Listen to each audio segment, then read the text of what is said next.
आप सभी को जय मसीह की। प्रभु सभी को बहुत आशीष दे।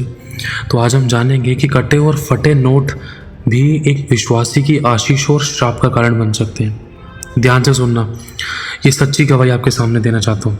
खुदावंद बात करेगा। हमसे ऐसी गलतियाँ बहुत हुई हैं। आज प्रभु में बचाना चाहता है इन श्रापों से, उन दंड से, उन समस्याओं से, उन तकलीफ़ों से जो हमारी इन गलतियों के कारण भी कहीं ना कहीं हमारी ज़िंदगी में आई थी। ध्यान से सुनना। मान लो मैं किसी से कुछ सामान ले रहा हूँ। अब मैं अपनी सच्ची गवाही बताता हूँ।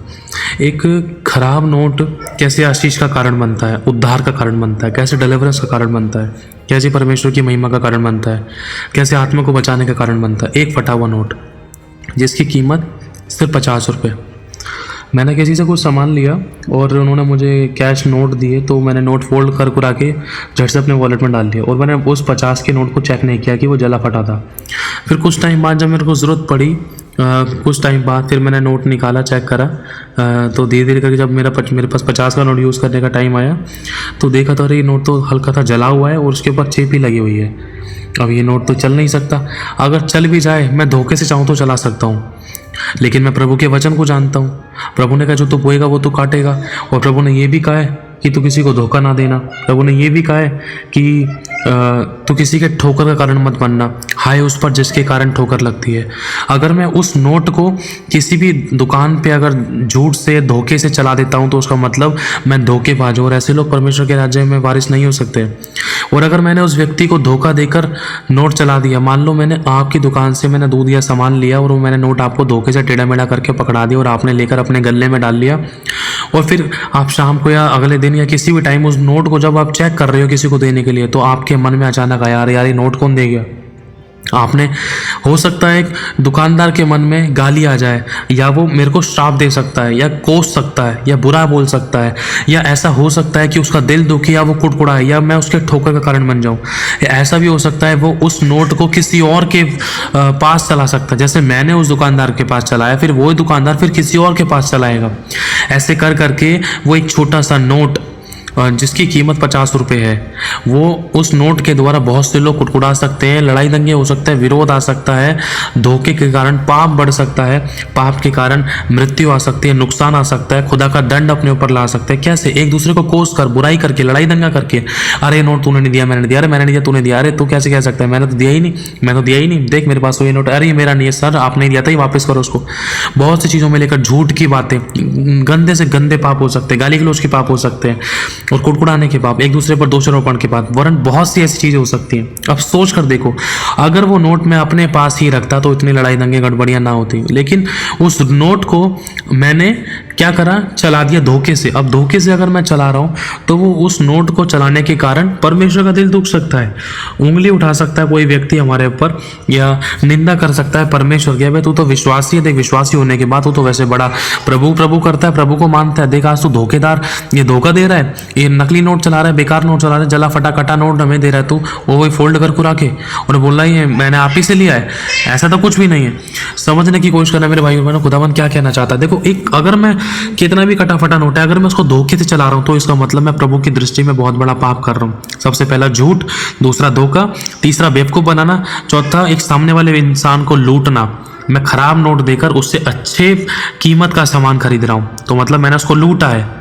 ऐसे लोग परमेश्वर के राज्य के वारिस नहीं हो सकते हैं। खुदावन आपको और मुझे इस बात को लेकर करेक्ट करना चाहता। सोचो, एक खराब नोट, एक खराब सिक्का अगर हम किसी सामने वाले व्यक्ति के पास चला रहे तो कितना कोस सकता है वो अपने आप को, अरे यार मेरे को नुकसान हो गया, कोई बंदा मेरे को नोट खराब दे गया या सिक्का खराब दे गया, ये सिक्का नहीं चल सकता लेकिन मेरा नुकसान हो गया यार। वो खोज सकता है अपने आप को, वो बद्दुआ दे सकता है उस व्यक्ति को जिसने उसको खराब नोट चलाया है, धोखे से पकड़ाया है, तो वो बद्दुआ के कारण उसकी ज़िंदगी बर्बाद हो सकती है, बद्दुआ देने और लेने वाले की, ध्यान रखना। लेकिन जब मेरे पास ऐसा नोट आया तो परमेश्वर ने मेरे को बहुत बात की, प्रभु ने आत्मा में डाला, नहीं ये नोट तुझे इस तरीके से नहीं चलाना है, अपने पास रख। मैंने उसको कुछ टाइम तक अपने घर में पड़ा रहने दिया, मन में आया चलो उसको रख लेता हूँ जेब में, उसमें वॉलेट में रख लेता हूँ। अब एक टाइम आया, कई महीनों बाद वो नोट पड़ा ही रहा मेरे जेब वॉलेट के अंदर। अब एक टाइम आया कि मेरे को पता चला, मैं किसी दुकान पे कुछ सामान लेने के लिए गया था, तो वहाँ पर मैंने पढ़ा कि यहाँ पर कटे फटे जले नोट दिए जाते हैं, यहाँ पर चलाए जाते हैं। मैंने वहाँ पर पढ़ा, रहे ये कितनी अच्छी जगह है। हो सकता है परमेश्वर ने उस गैप के बीच में, जब से वो मुझे नोट मिला है उस दिन से लेकर मतलब कल तक परमेश्वर ने मुझे परखा, क्योंकि एक कंडीशन मेरे साथ कल हुई थी, क्योंकि वो नोट जो कई महीनों से मेरे पास पड़ा था वो कल चलाया गया है। कहाँ चला है? वो भी उन लोगों को चलाया गया जो ऐसे नोट लेते हैं, कटे फटे जले नोट। फिर मैंने ऐसे बंदे के पास गया कल। जब मैं उस बंदे के पास गया जहाँ पर मैं उस नोट को दे रहा था, तो वहाँ पर एक व्यक्ति आया अपने बच्चे को लेकर। वहाँ पर इतने में मैं उसको नोट दे रहा हूँ, बातचीत कर रहा हूँ, उससे कुछ सामान ले रहा हूँ, उसको बताया भैया ये नोट हो, ये देखो यहाँ से ऐसे हो रखा है, चल जाएगा? तो उसने कहा चल जाएगा, इसके आपको इतने पैसे मिलेंगे। मैंने कहा ठीक है आप दे दो भाई। तो उससे मैंने सामान भी लिया, उससे बातचीत करी। इतने में एक आदमी आ गया, जवान था, और उसके पास एक बच्चा था। वो बच्चे को लेकर मेरे पास आया, तो प्रभु का वचन उस व्यक्ति के पास पहुंचा, खुदावंद का सुसमाचार उस व्यक्ति को सुनाया। उसके बाद वो नोट पता है कितने का चला? 50 का नोट वो चला 30 रुपये में। 20 रुपये का सामान मैंने उसी रेडी वाले से ले लिया, उसी बंदे से ले लिया जो ऐसे नोटों को खरीदा, जो खराब होते हैं ऐसे नोटों को वो ले लेता है। फिर उसके बाद क्या कहते हैं, मैंने उसको ईमानदारी से बताकर, मैंने ईमानदारी से पैसे जो उसने दिए वो मैंने जो बन पड़े मैंने ले लिए। उसने 30 रुपये दिए, 30 रुपये से 20 रुपये मैंने उसको सामान लेने के लिए उससे 20 रुपये का सामान खरीद लिया, बचे 10 रुपये। 10 रुपये से मैंने, जब मैं आगे जा रहा था तो आगे जाते जाते मैंने एक दुकान देखी। एक व्यक्ति था जो मतलब खाने पीने की दुकान लगाता है, बच्चों के आम पापड़ वगैरह बेचता है ना।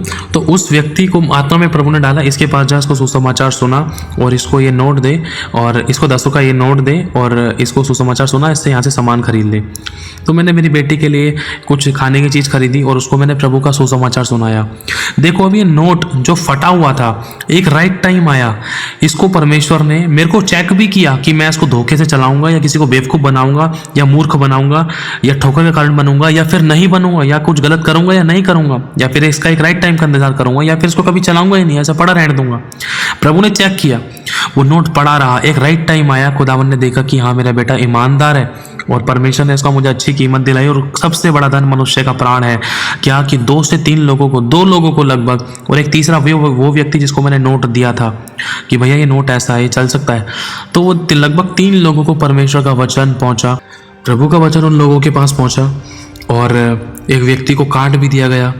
और मतलब ये है कि उन लोगों को बचाने के लिए खुदा बाप ने उस नोट को इस्तेमाल किया। एक राइट टाइम आया, कई महीनों बाद वो नोट इस्तेमाल किया गया। सोचो, इसे कहते हैं आशीष का कारण बनना, उद्धार का कारण बनना, छुटकारे का कारण बनना, आत्मा को बचाने का कारण बनना। ये बहाना बना कि नोट जला हुआ है, वहाँ नहीं चलेगा, चलो इधर इससे बात करके पूछो क्या भाई ये नोट जला हुआ है, जो चल सकता है? सामने वाले ने ईमानदारी से बोला हाँ चल सकता है भाई, आपको इसके इतने पैसे मिलेंगे, ठीक है। क्योंकि वो उनकी कोई ऐसी दुकान वगैरह है, शायद उन्होंने लगा रखा था कि यहाँ पर जले कटे फटे नोट हम लिए जाते हैं।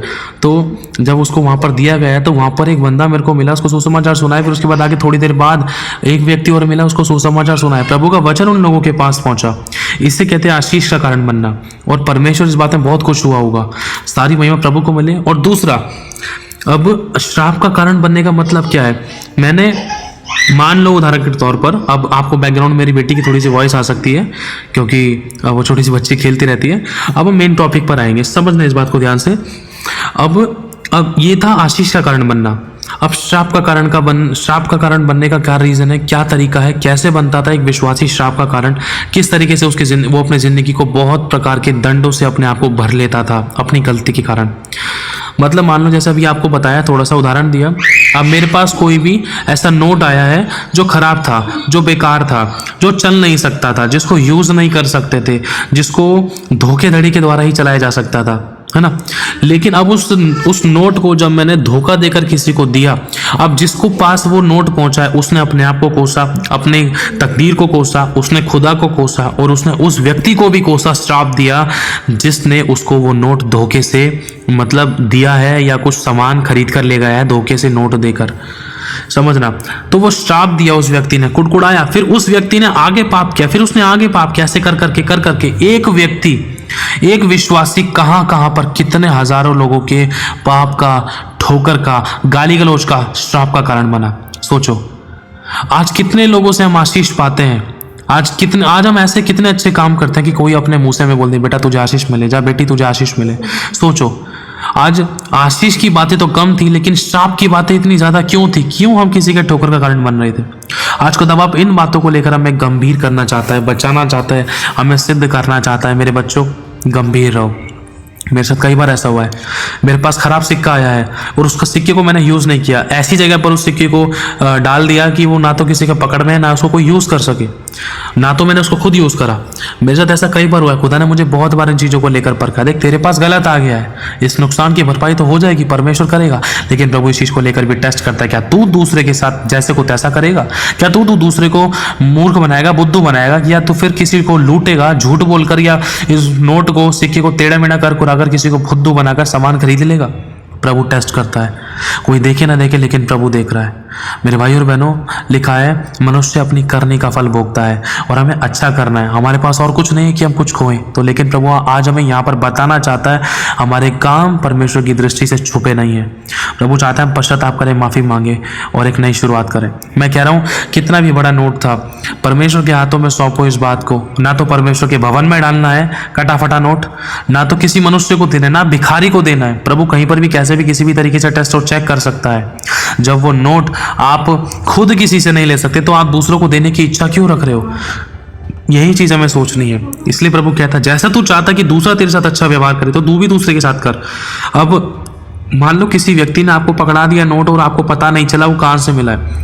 अगर आपको याद है कि मुझे इस दुकान से मिला है और आपको अच्छी तरीके से पूरा 100% याद है, और उस बंदे को, दुकानदार को भी याद है, हाँ मैंने आपको दिया था, हाँ ये मेरे पास से पहुंच गया, तो आप उस नोट को सामने ऑन द स्पॉट जिसने आपको दिया उसको वापस लौटा सकते हो कि भैया आपकी तरफ से मेरे पास कटा हुआ नोट आ गया, मैंने आपको देखा, देखो अभी हमें नोट ही गिनना था, देखो आपका ये नोट कटा हुआ आ गया, अभी आप गिन के मेरे को दे रहे थे। सच्चाई के साथ, झूठ के साथ नहीं। परमेश्वर झूठों से नफरत करता है। लेकिन अगर आपको याद नहीं है, आपके पास कटा फटा नोट है, कटा बेकार सा सिक्का आ गया है और आप सोच रहे हो अरे इसको, ये तो महंगा नोट है, कैसे करें, आप उसको अपने पास रखे रहो, उसको यूज़ नहीं करना। राइट टाइम आने पर परमेश्वर काम करेगा और उस नोट को भी आपके लिए आशीष का कारण बना सकता है। बाई चांस अगर मान लो अगर नहीं भी बनाया, अगर वो उसको आपने इस तरीके से मान लो इस तरीके से आपको यूज़ कर लिया, कहने का मतलब कि आपने उसको किसी प्रकार से आपने खरीदा नहीं, ना उससे कुछ सामान लिया, उन्होंने उसको पड़े रहने दिया। अब देखो मैंने कुछ सिक्के ऐसे हैं, जैसे 10 का सिक्का है, कुछ सिक्के ऐसे थे जो डुप्लीकेट थे, जो ओरिजिनल नहीं थे, डुप्लीकेट थे। अब उन डुप्लीकेट सिक्कों को जब मेरे पास कोई इक्का दुक्का सिक्का आया तो मैं उनको चलाता तो मैं ठोकर का कारण बन सकता था। इसलिए वो सिक्के मैंने किसी ऐसी जगह पर थ्रो कर दिए, ऐसी जगह पर डाल दिए, ऐसी जगह पर फेंक दिए कि वो किसी के पकड़ में ना आए, ना ही मैं ठोकर बनूं, ना ही कोई थर्ड पर्सन ठोकर बने, और तीसरा वो ज़्यादा किसी की जल्द से जल्द पकड़ में आने भी ना पाए। अब रही बात नोट की, नोट को मैंने पड़े रहने दिया अपने घर के अंदर, और अगर प्रभु की इच्छा होती तो चल जाता, नहीं तो फिर पड़ा फिका रहता है ना। बात नोट की नहीं है, बात ईमानदारी की है, पवित्रता की है, प्रेम की है। सबसे बड़ा धन मनुष्य का प्राण है। अगर मैं लाखों रुपए किसी के लिए भी उड़ा दूं या अपने लिए बचा कर रख लूं, लेकिन अगर मैं प्रेम ना रखूं, किसी के आंसू ना पोंछूं, अगर मैं परमेश्वर के गुणों को प्रकट ना करूं, तो मैं कुछ भी नहीं। सबसे बड़ा धन मनुष्य का प्राण है मेरे भाई और बहनों, और खुदावन चाहता है हम अपने प्राणों की रक्षा के लिए परमेश्वर के साथ गंभीर रहें। हालेलुया। अगर आपके पास पड़ा है तो उसको पड़ा रहने दे। अगर आपको अगुवाई करता है परमेश्वर का आत्मा कि उसको यूज ही मत कर, उसको पड़ा रहने दे या फेंक दे, तो आप उसको थ्रो कर दो, और ऐसी जगह पर थ्रो कर दो कि वो किसी व्यक्ति के हाथ में ना पड़े। अगर किसी व्यक्ति के हाथ में पड़ गया तो हो सकता है वो आगे से गलत यूज कर ले, तो इसलिए सावधानी बरतनी है। हालेलुया। प्रभु आशीष आप सभी को जय मसीह की।